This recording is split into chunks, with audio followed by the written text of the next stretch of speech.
وتستخرجون حلة تلبسونها وتروا الفلك فيه مواخر لتبتغوا من فضله ولعلكم تشكرون يولج الليل في النهار ويولج النهار في الليل وسخر الشمس والقمر كل يجري لأجل مسمى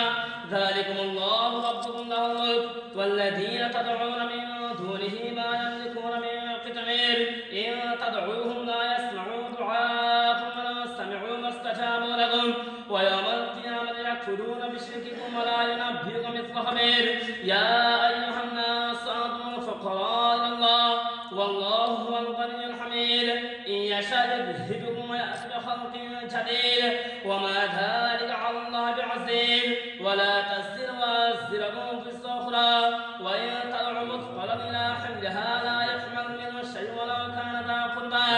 إنما تنذر الذين يخشون ربهم بالغيب وأقاموا الصلاة. أعوذ بالله من الشيطان الرجيم بسم الله الرحمن الرحيم وجعلناهم أئمة يهدون بأمرنا وأوحينا إليهم فعل الخير وإقام الصلاة وإيتاء الزكاة وكانوا لنا عابدين ولوطا آتينا حكما وعلما ونجيناه من القرية التي كانت تعمل الخبائث إنهم كانوا قوم السوء فاسقين وأدخلناه برحمتنا إنه من الصالحين ونوحا إذ نادى من قبل فاستجبنا له ونجيناه من الكرب العظيم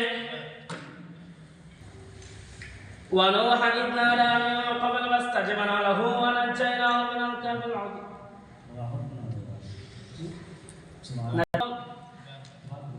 وسليمان إذ يحكمان بالحرث إذ نفشت ريقا من قوم وكنا لحكمهم شاهدين ففهمناها سليمان وكلنا آتينا حكما وعلما وسخرنا مع داود الجبال يسبحن والطير وكنا فاعلين وعلمناه صنعة لبوس لكم لتحسنكم من بأسكم فهل أنتم شاكرون ولسليمان الرياح عاصفة تجري بأمره للأرض التي باركنا فيها وكنا بكل شيء عليم.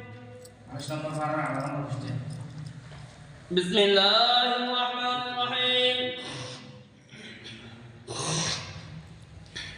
أسكنوهن من حيث سكنتم من وجدكم ولا تضاروهن لتضيقوا عليهن وإن كن أولاد حمل فأنفقوا عليهن حتى يضعن حملهن فإن أرضعن لكم فآتوهن أجورهن وأتمروا بينكم بمعروف وإن تعاسرتم فسترضع الأخرى لينفق ذو سعة من سعته وما قدر عليه رزقه فلينفق